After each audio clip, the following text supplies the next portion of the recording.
Welcome to I Plus Training Solutions. I Plus Training Solutionന്റെ മറ്റൊരു ക്ലാസ്സിലേക്ക് എല്ലാവർക്കും സ്വാഗതം. ഇന്ന് ഡിസ്കസ് ചെയ്യുന്നത് ഇക്കഴിഞ്ഞ ജൂൺ 18 നടന്ന നെറ്റ് എഡ്യൂക്കേഷൻ എക്സാമിന്റെ ക്വസ്റ്റ്യൻ പേപ്പറിന്റെ അനാലിസിസ് ആണ്. പാർട്ടായിട്ടാണ് നമ്മളത് ചെയ്യുന്നത്. അപ്പോൾ ആദ്യം ഒരു 10 ക്വസ്റ്റ്യൻ നമ്മളിപ്പോൾ ഡിസ്കസ് ചെയ്യും. ഓരോരോ ക്ലാസ്സുകളിലായിട്ട് 10 ക്വസ്റ്റ്യൻ ഡിസ്കസ് ചെയ്യും. വീണ്ടും അടുത്ത 10 അങ്ങനെ സെക്ഷൻ വൈസ് ആയിട്ടാണ് നമ്മൾ ഡിസ്കസ് ചെയ്യുന്നത്. അറിയാം നമ്മുടെ ഈ ഒരു കഴിഞ്ഞ നെറ്റ് എക്സാം ടഫ് എന്ന് പറയാൻ പറ്റില്ല, ഓവറോൾ ഒരു മോഡറേറ്റ് ലെവൽ എന്നുള്ള രീതിയിലായിരുന്നു നെറ്റ് എക്സാമിന്റെ ക്വസ്റ്റ്യൻ പേപ്പർ പോയത്. പക്ഷെ എന്നാലും ഒരു കുറേ നാളുകൾക്ക് ശേഷം കമ്പ്യൂട്ടർ ബേസ്ഡ് മാറി വീണ്ടും റിട്ടേൺ OMR ഷീറ്റിലുള്ള ഒരു എക്സാം വന്നു. പക്ഷെ അത് നമുക്ക് പ്രയോജനത്തിൽ എത്തിക്കാൻ കഴിഞ്ഞില്ല, കാരണം ചില എക്സ്റ്റേണൽ പ്രശ്നങ്ങളൊക്കെ ഉള്ളതുകൊണ്ട് അത് നമ്മൾ നോക്കേണ്ട കാര്യമില്ല. അതുകൊണ്ട് തന്നെ നമുക്ക് എന്ത് ചെയ്തു, ഒരു സെറ്റ് ഓഫ് ക്വസ്റ്റ്യൻ പേപ്പറും കൂടി നമുക്ക് കിട്ടി ഇല്ലേ, നമുക്ക് ചെയ്ത് പഠിക്കാനായിട്ട് ഒരു സെറ്റ് ഓഫ് ക്വസ്റ്റ്യൻ പേപ്പറും കൂടി കിട്ടി. അതേ സെയിം തന്നെ ഓഗസ്റ്റിൽ പരീക്ഷ വരുന്നുണ്ട്. അപ്പോൾ പരീക്ഷ വരുമ്പോഴത്തേക്കും നമുക്ക് എന്താണ് ഒരു അഡ്വാൻറ്റേജ്, ആ ഒരു സെക്ഷൻ എഴുതിയ കുട്ടികൾക്ക് വീണ്ടും അവർക്കൊരു 1 month ടൈം കൂടി എന്തിന് കിട്ടി, റിവിഷന് കിട്ടി. അങ്ങനെ കരുതി നമുക്ക് ക്ലാസ്സുകൾ വീണ്ടും ആ ഒരു ഉള്ളിലുള്ള ഒരു മോട്ടിവേഷൻ കളയാതെ തന്നെ അല്ലേ, നമുക്ക് ആ ഒരു ഏർജ് കളയാതെ തന്നെ വാട്ട് എവർ എക്സ്റ്റേണൽ ഇത് വന്നാലും നമ്മൾ നോക്കേണ്ട കാര്യമില്ല. At the end of the day we will have to clear NET അല്ലേ, അല്ലെങ്കിൽ JRF ക്ലിയർ ചെയ്യുക, അതാണ് നമ്മുടെ ഉദ്ദേശം. സോ അപ്പോൾ അത് മനസ്സിൽ കണ്ടുകൊണ്ട് തന്നെ നമുക്ക് ക്വസ്റ്റ്യൻ പേപ്പർ ഡിസ്കഷനിലേക്ക് കടക്കാം. So first question, match the list 1 with list 2. okay, ഇത് list 1 oral stage, anal stage, phallic stage, genital stage. and list 2 എന്താണ് അതിന് കറസ്പോണ്ടിങ് ആയിട്ടുള്ള അതിന്റെ ഫീച്ചേഴ്സ് ആണ് കൊടുത്തിരിക്കുന്നത് അല്ലേ. This stage establishes the basis for conflict between id and ego and they become aware of sexuality. People learn to deal with members of opposite sex in a socially and sexually mature way and the basic feelings about the world are established. ഇങ്ങനെ list 1ഉം list 2ലും കൊടുത്തിട്ടുണ്ട്. നമുക്കറിയാം ഇത് ഏതാണ്, പിയാഷെയുടെ stages of development അല്ലേ, psycho sexual stages of ഡെവലപ്മെന്റിന്റെ ഓരോ part, oral, anal, phallic, genital, പിന്നെ ഒരു സ്റ്റേജും കൂടി ഉണ്ട്, ലേറ്റൻസി സ്റ്റേജും കൂടി. അങ്ങനെ 5 സ്റ്റേജാണ് പിയാഷെയുടേത് പറയുന്നത്. അപ്പോൾ അതിന് കറസ്പോണ്ടിങ് ആയിട്ടുള്ള ഇത് ഈഗോയും അല്ലെങ്കിൽ അവിടെ നടക്കുന്ന ക്യാരക്ടറിസ്റ്റിക് ഫീച്ചേഴ്സ് ആണ് നമുക്ക് തന്നിരിക്കുന്നത്. ഇതിലേതാണ് കറക്റ്റ് ആൻസർ എന്ന് നോക്കാം. ഓക്കെ, സോ ഇവിടെ നോക്കൂ, സ്റ്റേജ് നമുക്ക് ആദ്യം നോക്കാം. Oral stage.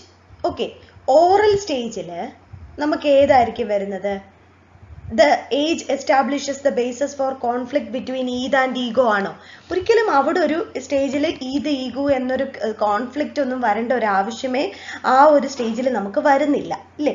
പിന്നെ നോക്കൂ, they become aware of sexuality. കൊച്ചുകുട്ടികളാണ് ഇല്ലേ, ഈ കുട്ടികൾക്ക് അവർക്ക് എന്താണ്, കൊച്ചുകുട്ടികൾ എന്നല്ല, ഇൻഫൻസി സ്റ്റേജിലുള്ള 0 to എന്താണ് ആ ഒരു 2 years ആ ഒരു സ്റ്റേജിലേക്ക് വരുന്നതേ ഉള്ളൂ, 0 to 2 years അല്ലേ. അപ്പൊ അവിടെ ഒരിക്കലും എന്താണ് സെക്ഷുവാലിറ്റി എന്നൊരു ചിന്ത പോലും ഇല്ല. So people learn to deal with members of opposite sex വേണ്ട, അവിടെ ആ സെക്ഷുവാലിറ്റി ഇല്ലെന്ന് പറയുമ്പോൾ തന്നെ പിന്നെ നമ്മൾ ആ ഒരു ഓറൽ സ്റ്റേജിന് അത് കണക്ട് ചെയ്യേണ്ട കാര്യമില്ല. പിന്നെ നോക്കൂ, oral stage, the basic feelings about the world R established അല്ലേ. ആ ഒരു ബേസിക് ഫീലിംഗ്, ഈ ലോകത്തെ പറ്റി കുഞ്ഞു കണ്ണ് തുറന്ന് നോക്കുമ്പോൾ ഒരു 3 മാസത്തിനുള്ളിൽ അമ്മയെ കണ്ട് മനസ്സിലാക്കുന്നു അല്ലേ, 6 മാസം കൊണ്ട് തിരിച്ചറിയുന്നു, അല്ലെങ്കിൽ കളിപ്പാട്ടം കണ്ട് അതിനെയൊക്കെ, അതായത് ഒരു ലോകത്തെ അറിഞ്ഞു തുടങ്ങുന്നു. സോ എയുടെ ആൻസർ നമുക്ക് 4 ആയിട്ട് കരുതാം. നോക്കാം, ആസ് ഓഫ് നൗ 4 ആയിട്ട് കരുതാം. ഓക്കെ, ഇനി നോക്കൂ, ഏനൽ സ്റ്റേജ്. ഏനൽ സ്റ്റേജ് എന്താണ് പറയുന്നത്, ഏനൽ സ്റ്റേജ് എന്ന് പറഞ്ഞാൽ അവിടെയാണ് ചിന്തിക്കണോ വേണ്ടയോ എന്നൊരു കൺഫ്യൂഷനിലേക്ക്, അതായത് conflict between Eid and ego തുടങ്ങുന്നത്. കാരണം അവർക്ക് ഗ്രാറ്റിഫിക്കേഷൻ ആണ് അല്ലേ, ഈദെന്ന് പറയുന്നത് തന്നെ എന്താണ്, പ്ലഷർ സീക്കിംഗ് ആയിട്ടുള്ളതാണ്. അവിടെ ആ ഗ്രാറ്റിഫിക്കേഷൻ തുടങ്ങുന്ന സ്റ്റേജ് അല്ലേ. അപ്പോൾ പിന്നെ നമ്മൾ താഴോട്ടൊന്നും നോക്കണ്ട. Then next is phallic. Phallic stage, അവിടെയാണ് എന്ത്, സെക്ഷുവാലിറ്റിയെ പറ്റിയിട്ടൊരു അവയർനെസ്, അങ്ങനെയുള്ള ഒരു ചിന്ത വന്നു തുടങ്ങുന്നത്. ലാസ്റ്റ് എന്താണ്, ജെനൈറ്റൽ സ്റ്റേജ് അല്ല, അവിടെ സെക്ഷുവാലിറ്റിയെ പറ്റി ഒരു ചിന്ത വന്നു തുടങ്ങുന്നത്. അപ്പോൾ സി എന്ന് പറയുന്നത് ദേ become aware of sexuality. Then genital stage, people learn to deal with members of opposite sex in a socially and sexually mature way. So അപ്പോൾ ഇവിടെ വെച്ച് നോക്കുമ്പോൾ A4, B1, C2, D3 അങ്ങനെ വരുന്ന ഓപ്ഷൻ ഏതാണ് ഇവിടെ ഉള്ളത്? ഓപ്ഷൻ 4 ആണ് വരുന്നത്. സോ നമ്മൾ തൊട്ട് മുമ്പത്തെ സ്ലൈഡിൽ ഡിസ്കസ് ചെയ്ത പോലെ ഈ ഒരു ചോദ്യത്തിന്റെ ഫസ്റ്റ് ക്വസ്റ്റ്യന്റെ ആൻസർ വരുന്നത് option option 4, that is A4, B1, C2, D3. Next question. Sarva Shiksha Abhiyan was commenced in India in. ഇത് ഒരുപാട് കോൺട്രവേഴ്സി, നമുക്ക് തന്നെ കൺഫ്യൂഷൻ ഉണ്ടാക്കുന്ന ഒരു ചോദ്യമാണ് അല്ലേ? സർവശിക്ഷ അഭിയാൻ അല്ലേ? സർവശിക്ഷ അഭിയാൻ ശരിക്കും നമ്മൾ പഠിച്ചിട്ടുള്ളത് 2001 എന്നുള്ള രീതിയിലാണ് നമ്മൾ എപ്പോഴും പഠിച്ചിട്ടുള്ളത് അല്ലേ? Sarva Shiksha Abhiyan was launched in 2001, 2002 എന്നുള്ള രീതിയിലാണ് നമ്മൾ പഠിച്ചത്. ഏതാണ്?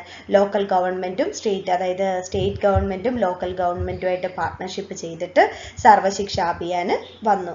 അവിടെ എന്താണ് വരുന്നത്? The programme is aims to provide useful relevant elementary education to all children in 6 to 14 age അല്ലേ? അത് എന്നാണ്?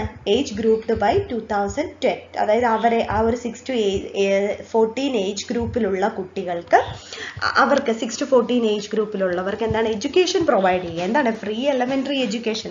പണ്ട് നമ്മുടെ ഗാന്ധിജി പറഞ്ഞ ആ ഒരു കമ്പൽസറി എഡ്യൂക്കേഷന്റെ അത് തന്നെയാണ്. പക്ഷേ എങ്കിലും ഇവർ സർവശിക്ഷ അഭിയാൻ എന്ന് പറഞ്ഞ് കൊണ്ടുവന്നു ഇല്ലേ? അപ്പൊ ഈ സർവശിക്ഷ അഭിയാൻ ശരിക്കും സ്റ്റാർട്ട് ചെയ്തത് 2001 എന്ന് പറയുന്നുണ്ട്. ഇന്ത്യയിൽ സ്റ്റാർട്ട് ചെയ്ത ആ ഒരു പീരീഡ്, അതായത് 2000 to 2001, കാരണം അതിൻ്റെ ഡിസ്കഷൻസും എല്ലാം സ്റ്റാർട്ട് ചെയ്ത്. പക്ഷെ ലോഞ്ച്ഡ് എന്ന് പറയുന്നതാണ് 2000. സോ അപ്പോൾ അതുകൊണ്ട് നമുക്കിവിടെ നെറ്റിൻ്റെ ആൻസർ വരട്ടെ. നെറ്റിൻ്റെ ആൻസർ കീ ഇതിൻ്റെ പബ്ലിഷ് ചെയ്യുന്നെങ്കിലും നമുക്ക് നോക്കുമ്പോൾ പെട്ടെന്ന് ഇതിലൊരു കോൺട്രവേഴ്സ്യൽ ആയിട്ടുള്ള ആൻസർ ആയിട്ടാണ് നമുക്ക് പറയാൻ പറ്റുന്നത്. ഇതാരായിരുന്നു? ഈ പ്രൈം മിനിസ്റ്റർ അടൽ ബിഹാരി വാജ്പേയി, അന്നത്തെ പ്രൈം മിനിസ്റ്റർ ആയിരുന്ന അടൽ ബിഹാരി വാജ്പേയി ആയിരുന്നു എന്താണ് ഈ ഒരു പ്രോഗ്രാം ലോഞ്ച് ചെയ്ത് കൊണ്ടുവന്നത്. ഓക്കെ, ഇതൊക്കെ അവിടെ നിൽക്കട്ടെ. അപ്പം നമുക്ക് ശരിക്കും പറഞ്ഞു കഴിഞ്ഞാൽ ഇതിലൊരു കൺഫ്യൂഷൻ വന്നിട്ടുള്ള ഒരു ആൻസർ ആണ്. പക്ഷെ ഞാനിവിടെ ആൻസർ 2000 എന്നാണ് പറയുന്നത്. അത് എന്തുകൊണ്ട് ഞാൻ പറയുന്നത് വെച്ചാൽ 2000 അതിൻ്റെ ആ ഒരു വർക്ക് തുടങ്ങി സ്റ്റാർട്ട് ചെയ്ത് അല്ലേ? എന്നിട്ട് അത് 2001 അത് ലോഞ്ച് ചെയ്തു എന്നുള്ള 2001, 2002 ലോഞ്ച് ചെയ്തു. ആ ഒരു അർത്ഥത്തിൽ നമുക്കിത് 2000 എന്ന് ഇപ്പോൾ തൽക്കാലം ബ്ലോക്ക് ചെയ്യാം. പക്ഷേ 2002 എന്ന് പല ആൻസർ ഷീറ്റിലും കണ്ടിട്ടുണ്ട്. അതായത് ഇപ്പോൾ പല ഡിസ്കഷൻസും നടന്നതിൽ 2002 പറഞ്ഞ് കേൾക്കുന്നുണ്ട്. പക്ഷെ നെറ്റിൻ്റെ ആൻസർ കീ വരുന്നത് വരെ നമുക്ക് അതിനൊന്ന് വെയിറ്റ് ചെയ്യാം. ഒരു കോൺട്രവേഴ്സ്യൽ ആയിട്ടുള്ളതാണ്. പക്ഷെ 2000 എന്നുള്ളതിൽ നമുക്കിപ്പോൾ സ്റ്റിക്ക് ഓൺ ചെയ്യാം. So answer 2000. ഞാൻ പറഞ്ഞല്ലോ, Sarva Shiksha Abhiyan was commenced in India in 2000 എന്ന് കിടക്കട്ടെ. പക്ഷെ ഞാൻ പറഞ്ഞു നെറ്റിന്റെ ആൻസർ കീ വരുന്നത് വരെ നമുക്കൊന്ന് വെയിറ്റ് ചെയ്യാം. പക്ഷെ ആസ് ഓഫ് നൗ നമ്മൾ 2000 സ്റ്റിക്ക് ഓൺ ചെയ്യുക. 2001, 2002 ലോഞ്ച് ചെയ്തത്. നമ്മൾ എവിടെ സെർച്ച് ചെയ്താലും 2001, 2002 അത് ലോഞ്ച് ചെയ്തത്. പക്ഷേ ഈ ഒരു കൺഫ്യൂഷൻ കിടക്കുന്നത് കൊണ്ട്, കാരണം ചിലയിടത്ത് കാണിക്കുന്നുണ്ട് 2000, 2001 എന്ന് പറഞ്ഞ് കാണിക്കുന്നത് കൊണ്ട് നമുക്കും 2000 നോക്കാം. ആൻസർ കീ അവർ പബ്ലിഷ് ചെയ്യട്ടെ. അടുത്തൊരു ഡയറക്റ്റ് ക്വസ്റ്റ്യൻ അല്ലേ? ഇപ്പൊ തൊട്ട് മോളി ചോദിച്ച ഫസ്റ്റ് ക്വസ്റ്റ്യൻ, അതായത് പിയാഷേടേത് പിയാഷെ അല്ലല്ലോ, ഫ്രോയിഡ്, സിഗ്മണ്ട് ഫ്രോയിഡിന്റെ നോക്കിയാലും അതുപോലെ തന്നെ നമ്മുടെ എന്താണ് ഈ 2001, 2000 എന്നുള്ളൊരു കോൺട്രവേഴ്സി കിടക്കുന്ന സർവശിക്ഷ അഭിയാൻ ചോദിച്ചാലും ഇപ്പൊ അടുത്ത ചോദ്യം അതായത് Fisher's principle of experimental design does not include. ഈ 3 ചോദ്യവും ഡയറക്റ്റ് ക്വസ്റ്റ്യൻസ് ആണ്. നമ്മൾ അതിൽ ഒരുപാട് ചിന്തിച്ച് കണ്ടുപിടിക്കേണ്ട ആവശ്യങ്ങളൊന്നും വരുന്ന ഒരു ചോദ്യങ്ങളല്ല അല്ലേ? ക്വസ്റ്റ്യൻ ഡയറക്റ്റ് ആണ്. So fishers principle of experimental design നമ്മൾ ഓൾറെഡി ഡയറക്റ്റ് ആയിട്ട് പഠിക്കുന്നുണ്ട്. എന്താണ് ഫിഷേഴ്സ് പ്രിൻസിപ്പിൾ അല്ലേ? എക്സ്പെരിമെന്റൽ ഡിസൈൻ അല്ലെങ്കിൽ തന്നെ എക്സ്പെരിമെന്റൽ ഡിസൈനിലെ ഫിഷേഴ്സ് പ്രിൻസിപ്പിൾ പറയുമ്പോൾ അതിൻ്റെ 3 പ്രിൻസിപ്പിൾ ആണ് ഏറ്റവും ഇമ്പോർട്ടൻ്റ് ആയിട്ട് നമ്മൾ പറയുന്നത്. അത് ഏതൊക്കെയാണ്? That is randomisation, replication and locus control അല്ലേ? that is randomization, replication and locus control. So locus control അല്ല, local control. So randomization, replication and local control. അപ്പോൾ തന്നെ നമുക്കറിയാം ഇവിടെ option 3, that is principle of treatment. Treatment എന്നൊരു കാര്യം അവിടെ experimental ഡിസൈൻ്റെ fishers പ്രിൻസിപ്പിളിൽ പറയുന്നില്ല. സോ അപ്പോൾ അതുകൊണ്ട് തന്നെ നമുക്ക് അത് ഓഡ് 1 ആയിട്ട് മാറ്റാം. So the correct answer is the principle of treatment. That is Fisher's principle of experimental design includes the principle of replication, principle of randomization, principle of local control. അവിടെ include ചെയ്യാത്തത് ഏതാണ്? The principle of treatment. So മൂന്നാമത്തതാണ് correct answer. ഇനി അടുത്തൊരു direct question അല്ലേ? ഇത് നമ്മൾ ഗാന്ധിജിയെ പറ്റി പഠിക്കുന്ന സമയത്ത് നൈതാലിയും ബേസിക് എഡ്യൂക്കേഷൻ അതുപോലെ തന്നെ വൊക്കേഷണലൈസേഷൻ ഇതൊക്കെ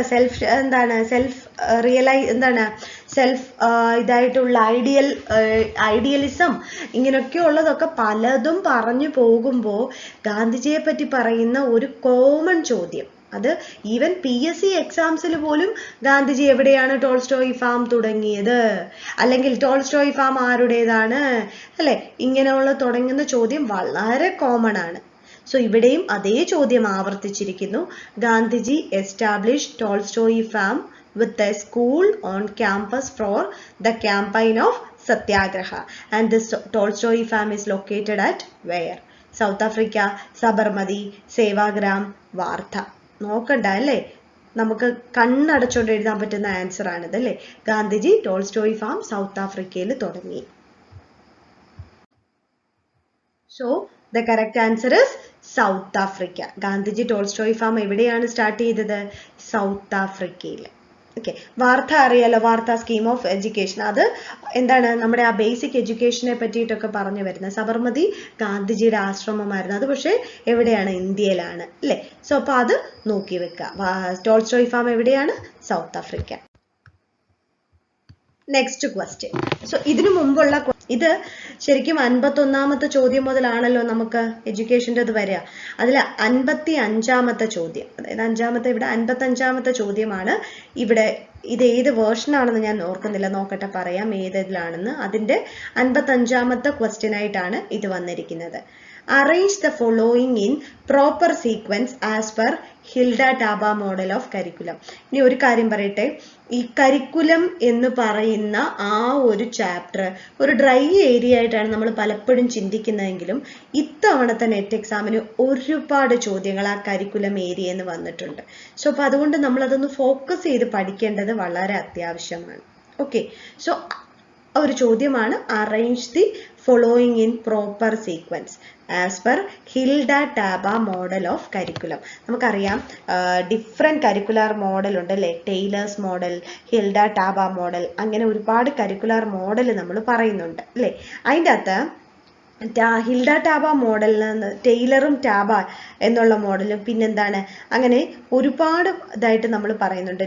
എന്താണ് ഹിൽഡ ടാബ എന്ന് പറഞ്ഞിട്ടുള്ളൊരു മോഡലിനെ തന്നെ നമ്മൾ എന്താണ് മോഡേൺ ആ ഒരു ഇതുമായിട്ട് കണക്ട് ചെയ്ത് വെച്ചിട്ട് തന്നെയാണ് പറയുന്നത് അല്ലേ. എന്താണ് അതിനെ ജസ്റ്റ് ജനറലായിട്ട് നമ്മൾ ടാബ മോഡൽ എന്നങ്ങ് പറഞ്ഞു പോവുകയാണ് ചെയ്യുന്നത്. സോ ഈ ഹിൽഡ ടാബ മോഡലിൽ ഫീച്ചേഴ്സ് ആൻഡ് സ്റ്റെപ്പ് അതിനകത്ത് പല എന്താണ് അതിൻ്റെ ഡയഗണൈസ് ഓഫ് ദ നീഡ്സ്. ചോദ്യം വന്നിരിക്കുന്നത് തന്നെ എന്താണ്, പ്രോപ്പർ സീക്വൻസിൽ എഴുതുക ഹിൽഡ ടാബ മോഡലിൻ്റേത് എന്നാണ് ചോദിച്ചിരിക്കുന്നത് അല്ലേ. പ്രോപ്പർ സീക്വൻസിൽ എഴുതുക എന്നുള്ളത് നോക്കൂ. ഫസ്റ്റ് ഇതെന്താണ്, സ്റ്റുഡൻസ് ലേണിംഗ് നീഡും എക്സ്പീരിയൻസിനെയും ഒക്കെ ബേസ് ചെയ്തിട്ടുള്ളതാണ് ഈ ഹിൽഡ ടാബ മോഡൽ. ഇതൊക്കെ നമ്മൾ ഓൾറെഡി നമ്മുടെ ചാപ്റ്ററിൽ പഠിച്ചിട്ടുള്ളതാണ് അല്ലേ. സോ ഇതിൻ്റെ കറക്റ്റ് ഓർഡർ നമ്മൾ എങ്ങനെയായിരുന്നു പറയുന്നത്?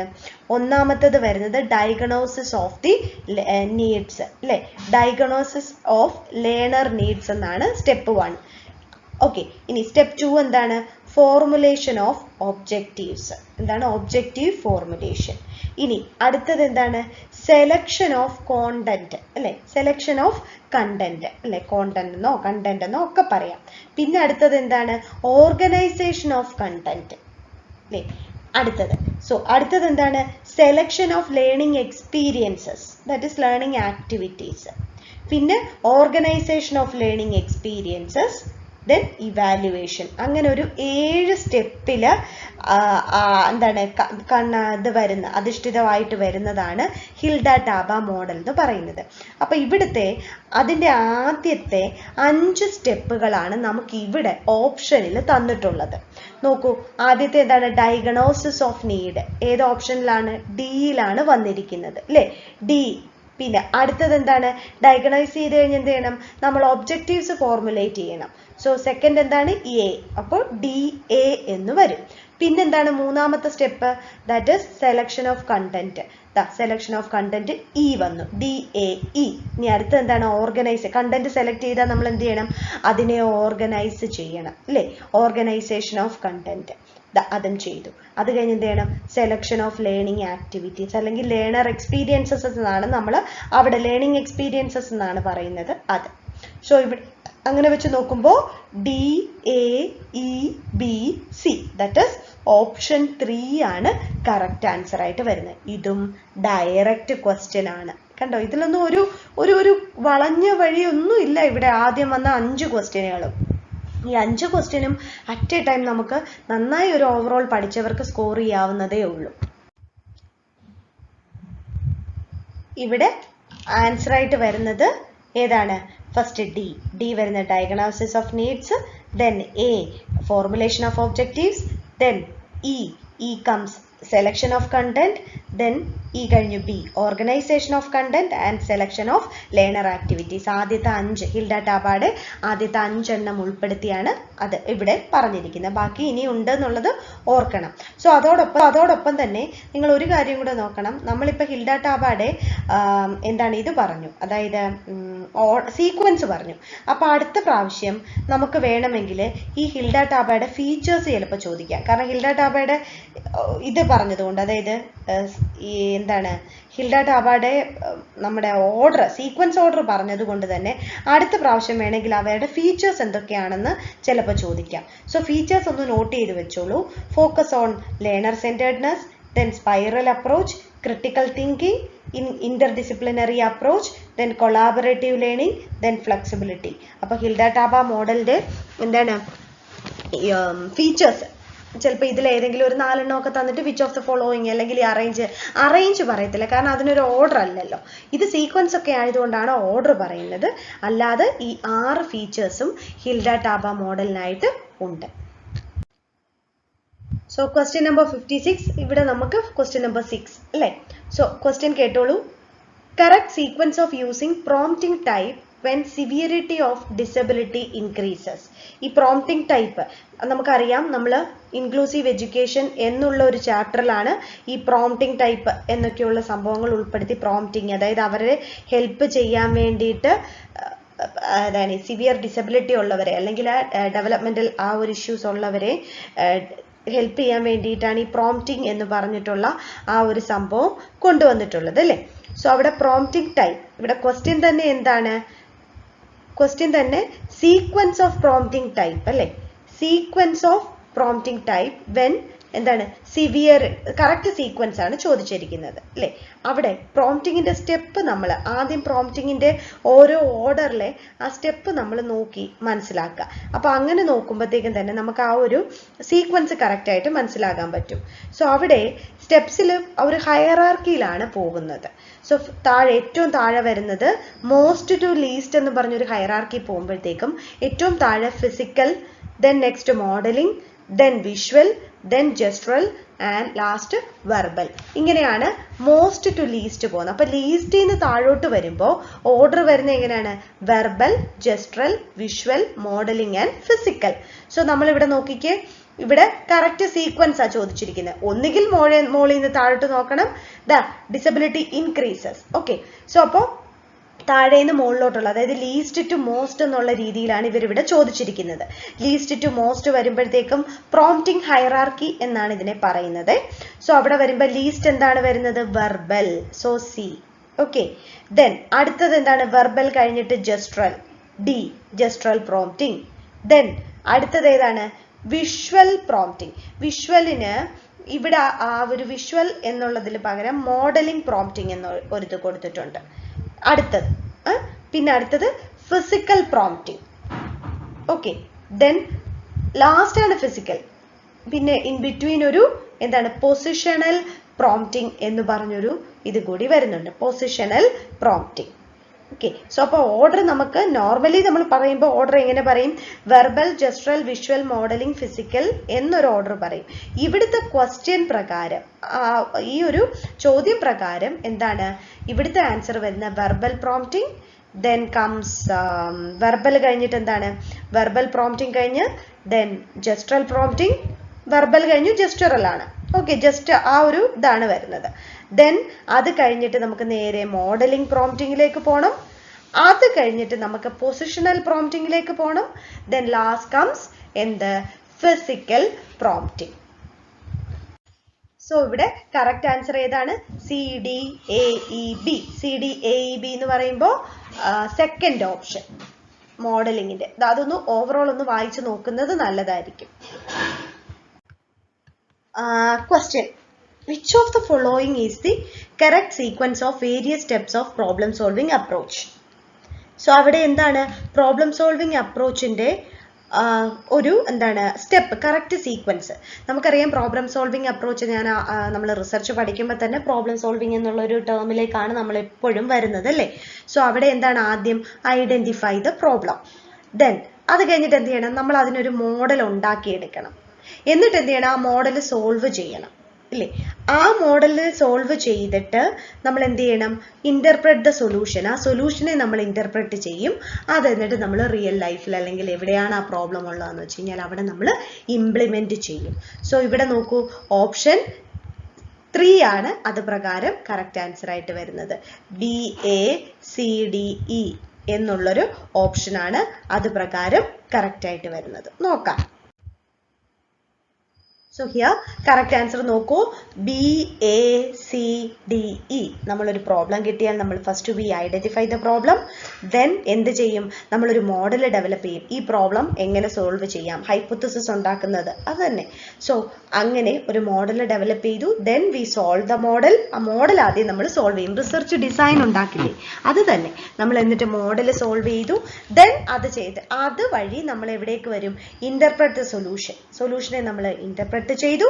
then we എന്ത് കൊണ്ടുവന്നു, implementation. so correct answer is 3. next ഒരു question. A portrayal and explanation of social group and institution in their real life context is. ഇതെന്താണ് സംഭവം, നമ്മൾ ഒരു ഇൻസ്റ്റിറ്റ്യൂഷനെ പറ്റി ഡയറക്റ്റ് ക്വസ്റ്റ്യൻ അല്ലേ. നമ്മൾ ഓൾറെഡി ഗ്രൗണ്ടഡ് തിയറി എന്താണ്, ക്വാളിറ്റേറ്റീവ് ഇത് വരുന്നതാണ്. പിന്നെ അതുപോലെ തന്നെ കേസ് സ്റ്റഡി എന്താണ്, ഇൻഡെപ്ത് അനാലിസിസ് അല്ലേ.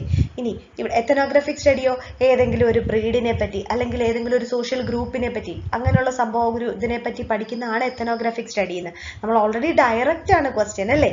So portrayal and explanation of social group and institution in there real life context is nothing but option 2, ethnography. Direct question. So here the correct answer is ethnography. ethnographic സ്റ്റഡിയിലാണ് നമ്മൾ എന്താണ് social group അല്ലെങ്കിൽ ഏതെങ്കിലും ഒരു creed അല്ലെങ്കിൽ അങ്ങനെ എന്തിനെങ്കിലും ഒക്കെ പറ്റിയായിട്ട് പറയുന്നത്. ഗ്രൗണ്ടഡ് തിയറി അറിയാം, ക്വാളിറ്റേറ്റീവ് സ്റ്റഡിയാണ്, ഫിനോമിനോളജി അറിയാം, പിന്നെ അതുപോലെ തന്നെ കേസ് സ്റ്റഡി അറിയാം. എന്താണ് കേസ് സ്റ്റഡി എന്ന് പറയുമ്പോഴത്തേക്കും എന്താണ് in-depth analysis of A problem അല്ലെങ്കിൽ ഒരു കേസ് അതിനെ നമ്മൾ എടുക്കും. അതും ക്വാളിറ്റേറ്റീവ് അനാലിസിസിൽ വളരെ ഇമ്പോർട്ടൻ്റ് ആയിട്ട് എടുക്കുന്ന ഒരു സംഭവമാണ്. സോ അതൊക്കെ നമുക്കറിയാം. ഇതെല്ലാം എത്തനോഗ്രഫി, ഇതെല്ലാം ഏതാണ് ക്വാളിറ്റേറ്റീവ് ആണ്.